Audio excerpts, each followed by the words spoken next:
Good morning student, मैं हेमंत शर्मा एक बार फिर आपके लिए एक नई टेंस के साथ। डियर स्टूडेंट, अब तक हमने स्टडी की प्रेजेंट टेंस की और पास्ट के हम दो पार्ट से उसकी स्टडी कर चुके हैं, इंडेफिनेट और कंटिन्यूअस।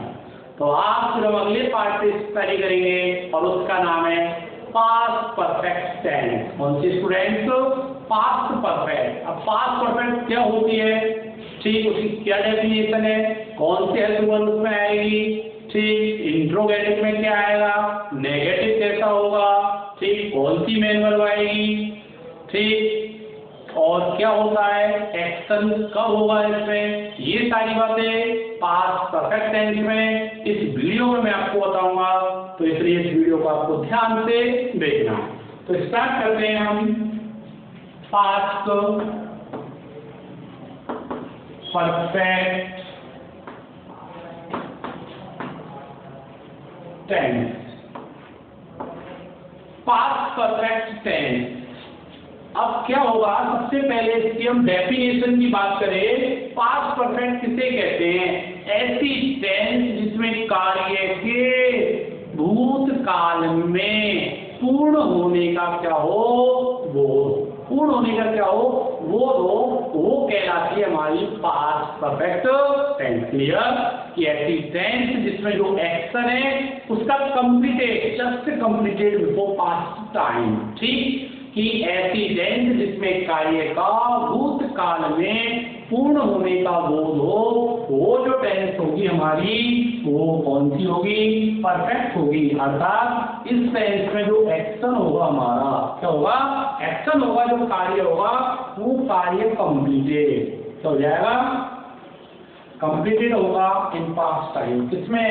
पास्ट टाइम में, वो कहलाएगी पास्ट परफेक्ट टेंस। क्लियर?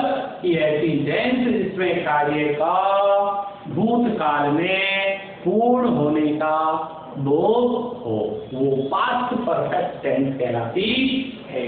अब ये हो गई इसकी पहचान की बात, परिभाषा की बात। अब हम इसकी पहचान की बात करेंगे। इसकी पहचान क्या होती है? अरे भाई वही पहचान थी जो प्रेजेंट परफेक्ट की थी। प्रेजेंट परफेक्ट की थी क्या? चुका है, चुकी है, चुके हैं, तो इसकी क्या हो जाएगी? चुका था, चुकी थी, चुके थे। तो ये इसकी हो गई पहचान। हम बात करते हैं इसकी आइडेंटिटी की, इसकी पहचान के लिए स्टूडेंट। तो Hindi sentences of this tense, Hindi sentences of this tense, Hindi sentences of this tense end समाप्त होते हैं वे। किससे होते हैं? वो देखो, अरे चुका था, चुकी थी,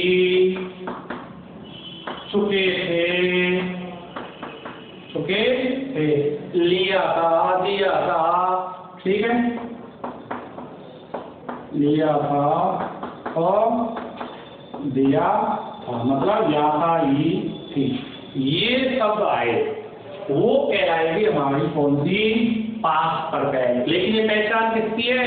हिंदी सेंटेंसेस की है, इंग्लिश सेंटेंसेस की नहीं है मेरे स्टूडेंट। इंग्लिश की मैं आपको बताऊंगा, ठीक है। तो हिंदी की हो गई कि Hindi sentences of this tense end with, चुका था, चुकी थी, चुके थे, या था, ये थी, ये थे, ये सब आते हैं किसमें?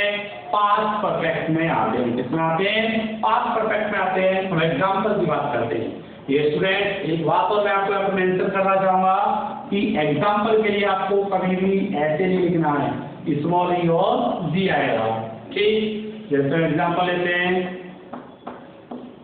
कि राहुल पहले से ही अपना गृह कार्य पूर्ण कर चुका था, पूर्ण चुका था। क्लियर? तो हिंदी वाक्यांश में क्या है? चुका था, चुकी थी, चुके थे आए, वो जो टेंस होगी हमारी वो कौन सी होगी? प्रेजेंट परफेक्ट टेंस होगी। तो ये हो गई इस टेंस की क्या आइडेंटिफिकेशन, इसकी पहचान। अब हम बात करते हैं इसकी इंग्लिश पहचान क्या है। डियर स्टूडेंट, इसमें जो मेन चीज आती है इंग्लिश की वो बिफोर और आफ्टर, ये दो इसके टाइम बढ़ते हैं, बिफोर और आफ्टर। और वही आते हैं जो प्रेजेंट किसमें आए थे हमारे, परफेक्ट में आए थे, ऑलरेडी, जस्ट, सो फार। लेकिन कोई ऐसा एक टाइम आएगा जब किसको शो करेगा, पास्ट टाइम को शो करेगा, वो होगी हमारी कौन सी, पास्ट परफेक्ट। अब इसके हम हेल्पिंग वर्ब्स की बात करते हैं। तो एकमात्र ये टेंस ऐसी है जिसमें हेल्पिंग वर्ब आती है, वो कौन सी आती है। सारे सब्जेक्ट के साथ में, चाहे सब्जेक्ट एक वचन हो चाहे बहुवचन हो, अरे चाहे आई हो, वी हो, यू हो, दे हो, चाहे ही हो, सी हो, एक हो, कुछ भी हो, कोई सा भी हो, एक वचन हो चाहे बहुवचन हो। डियर स्टूडेंट, इसमें केवल एक ही वर्ब आपको याद करनी है, एक ही हेल्पिंग वर्ब आती है, वो कौन सी आती है आती है। तो सबसे सरल टेंस हेल्पिंग वर्ब के अकॉर्डिंग कि आपको एक ही याद करनी है, कौन सी है। क्लियर, कोई सा भी सब्जेक्ट हो। अब आती मेन वर्ब, और मैंने आपको बताया परफेक्ट में मेन वर्ब कौन सी आएगी, थर्ड फॉर्म। कौन सी आएगी, थर्ड फॉर्म। अर्थात मेन वर्ब की कौन सी फॉर्म आती है इस टेंस में, थर्ड फॉर्म आती है। क्लियर, तो ये होता कि helping verb had is used in this tense, की जो हेल्पिंग वर्ब है वो यूज होती है इस टेंस में, ठीक। और past participle use, past participle का मतलब है मेन वर्ब की कौन सी फॉर्म, थर्ड फॉर्म। क्लियर, ये थी हमारी पास्ट परफेक्ट। अब हम इसकी स्ट्रक्चर की बात करते हैं। स्ट्रक्चर, अब इसकी स्ट्रक्चर हो गई हमारी subject plus had plus verb की थर्ड फॉर्म प्लस ओसीए, जो भी आए, ऑब्जेक्ट आए, कॉम्प्लीमेंट आए, जो कुछ भी आए, वो इसकी स्ट्रक्चर। क्लियर, कि subject plus had plus verb plus OCA, ये है आपकी पास्ट परफेक्ट। और इंग्लिश पहचान, इंग्लिश पहचान ये ध्यान रखनी है डियर स्टूडेंट आपको, कि हिंदी में तो आप पहचान लोगे, चुका था, चुकी थी, चुके थे, अरे लिया था, दिया था, ये आएंगे। लेकिन भाई साहब इंग्लिश में कैसे पहचानेंगे, और इंग्लिश में पहचानने के लिए केवल ये चीज आपको ध्यान रखनी है, हेड प्लस वर्ब की थर्ड फॉर्म यदि आती है तो वो हमारी कौन सी होगी, पास्ट परफेक्ट होगी। क्लियर, वो टाइम वर्ड तो ये बिफोर, आफ्टर, ऑलरेडी, जस्ट, सो फार। लेकिन व्हेन जो इंग्लिश सेंटेंस से आप टेंस को पहचानोगे वो हेड प्लस वर्ब की थर्ड फॉर्म भी है, तो वो कौन सी है, पास्ट परफेक्ट। क्लियर, तो ये थी हमारी पास्ट परफेक्ट टेंस। अब बात करते हैं नेगेटिव। तो नेगेटिव हम यहाँ पे क्या लगा देंगे, no, subject plus had plus no plus verb की थर्ड फॉर्म, तो नेगेटिव हो जाएगा। बात करते हैं इंट्रोगेटिव। अरे तो इस हेड को सब्जेक्ट से पहले लिख देंगे, head plus subject plus verb की third form plus OCA question mark. क्या इंट्रोगेटिव नेगेटिव, इंट्रोगेटिव नेगेटिव देखो, head subject plus not plus verb की third form plus OCA. Clear, तो उस प्रकार से हमारी क्या बन जाएगी, इंट्रोगेटिव नेगेटिव हो जाएगी। तो ये थी आपकी पास्ट परफेक्ट टेंस। इस टेंस में एक चीज और आती है जो मैं आपको बताना चाहूंगा। तो मैं आपको पहले बताया था कि बिफोर और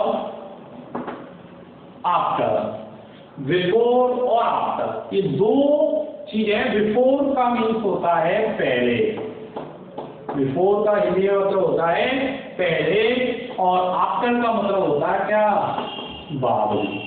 तो होता है आफ्टर मतलब बाद में। अर्थात बिफोर और आफ्टर जब इस टेंस में आते हैं तो उसमें दो एक्शन होते हैं। एक एक्शन तो आपका हो चुका होता है और एक उसके बाद में होता है, पहले ही हो जाता है। ठीक, जैसे आपने सदाबहार एग्जाम्पल सुने होंगे।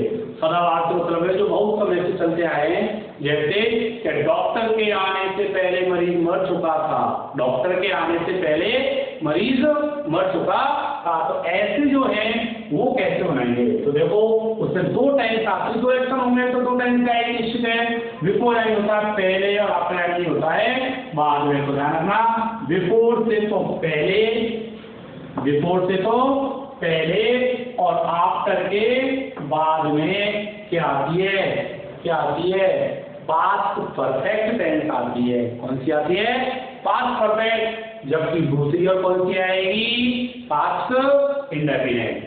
बिफोर से तो पहले, क्या बिफोर यानी पहले, तो बिफोर से तो पहले, आपको ऐसे ध्यान रखना है, बिफोर से तो पहले, और आफ्टर के बाद में कौन सी आती है, पास्ट परफेक्ट टेंस आती है। क्लियर। और दूसरी तरफ पास्ट इंडेफिनिट, जैसे बिफोर की बात करें और हम बात करें किसकी, तो बिफोर यानी पहले, तो इससे पहले कौन सी जाएगी, पास्ट परफेक्ट। ठीक, आफ्टर नहीं होता है, बाद में तो कौन सी जाएगी, पास्ट परफेक्ट। क्लियर। बिफोर से पहले होगी और आफ्टर के बाद में होगी। और दूसरी तरफ इस तरफ आ जाएगी पास्ट इंडेफिनिट। ये हमारे करेक्ट फॉर्म में बहुत इंपॉर्टेंट क्वेश्चन है, आता है ये स्ट्रक्चर, और इधर हो जाएगी पास्ट इंडेफिनिट। ये स्ट्रक्चर होगी। बिफोर से पहले पास्ट परफेक्ट मतलब हैड प्लस वर्ब की कौन सी फॉर्म, थर्ड फॉर्म। क्लियर। और इधर भी कौन सी फॉर्म, हैड प्लस वर्ब की थर्ड फॉर्म। और दूसरी तरफ इधर मेन वर्ब की सेकंड फॉर्म, और इधर भी मेन वर्ब की सेकंड फॉर्म। जैसे डॉक्टर के आने से पहले मरीज मर चुका था। हम इस एग्जाम्पल को करते हैं, तो लिखते हैं the patient had died before the doctor came। Clear. अब एग्जाम में कैसे आया, ये बिफोर आ रहा है, क्या आया, बिफोर। बिफोर आए ये स्टूडेंट, या फिर क्या है, आफ्टर आए। आपको देखना बिफोर से पहले हैड प्लस थर्ड आएगी, ये हैड प्लस वर्ब की जा रही थर्ड फॉर्म में आपको भरनी है। दूसरी तरफ केवल कौन सी फॉर्म आएगी, सेकंड फॉर्म आएगी। ठीक। हो सकता है आपके यहाँ ब्लैंक स्पेस आ जाए। ठीक। और वर्ब दे दे कौन सी, डाई। अब उनको फिलअप करनी है, तो कैसे फिलअप करेंगे, बिफोर। तो बिफोर से पहले हेड प्लस थर्ड, तो हेड प्लस थर्ड कर दो। क्लियर। तो ये थी हमारी पास्ट परफेक्ट टेंस।